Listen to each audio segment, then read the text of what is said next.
Welcome back to Celtic Meeples. This is our week's haul. Let's see what we have. First up is Cattlers of Satan by ShoutOut Games. It's basically a clever twist on Settlers of Catan, but in this one you're going to worship, wrangle, and beef up your empire so that you can conquer the realm of hell. Your goal is to collect state points using resources of fire, brimstone, iron, blood, and bone. It's a resource-based trading game, just like the other games we're used to. You're ranchers in hell. You're trying to build ranches, conquer demonic cattle, and your goal is to outwit your enemies to get the most points.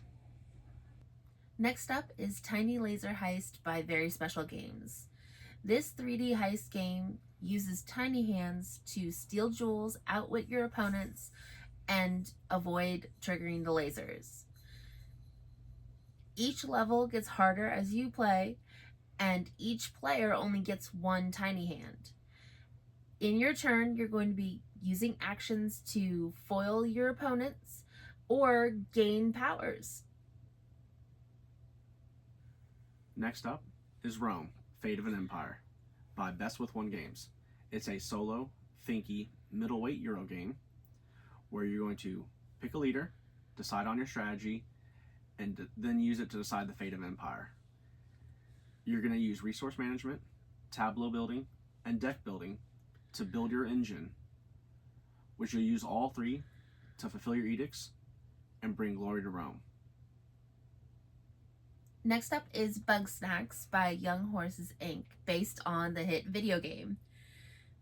Bug Snacks is a race to eat your fill of your favorite bug snacks, which are kind of a bug, kind of a snack, and all delicious. You're going to take on the form of your favorite Grumpus. Use their unique ability cards and use that to outwit your opponents to overcome bug snack defenses.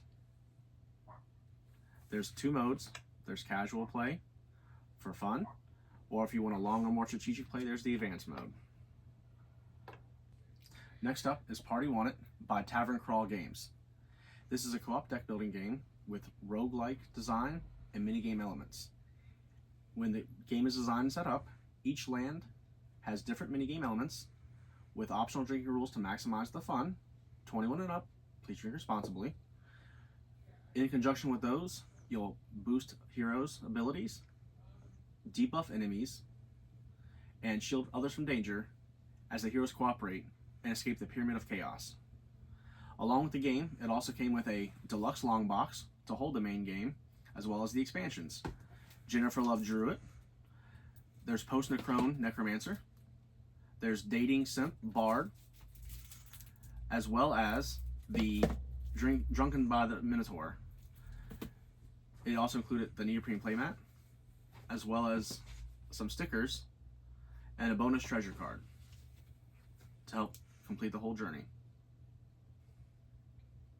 Next up is Atlanta Traffic by Evan and Jenna Creative Co., inspired by true events of Atlanta traffic. This is a competitive game for 3 to 8 people, and you're attempting to finish your commute first by avoiding traffic disasters and outwitting your opponents. Next up is Gudnak by Chaotic Great Games. This is a symmetrical deck building game where you're going to choose a faction, build your 20 card deck, deploy fighters, use tactics in order to siege and win. With a symmetrical deck building game, it means that everyone's got the same chance of winning because it all comes down to strategy, no luck involved. It's also an expandable card game. Each expansion, some were included with the Kickstarter, some are coming later, will add a new faction and a new card type to play. The ones included with the Kickstarter backing were the Aruxi expansion, as well as the Rockborn expansion. It also included the 12 Days of Gudmus alternate art cards and a comic. Last up is I'm Kind of a Big Dill by Left Justified Studios, designed by Adam Bain and Grant Lyon. This game has you draw a prompt card and a secret token that tells you how much to exaggerate. Your other players will guess the value of your token based on your response to the prompt. You'll gain points if not all of the other players guess what the value is.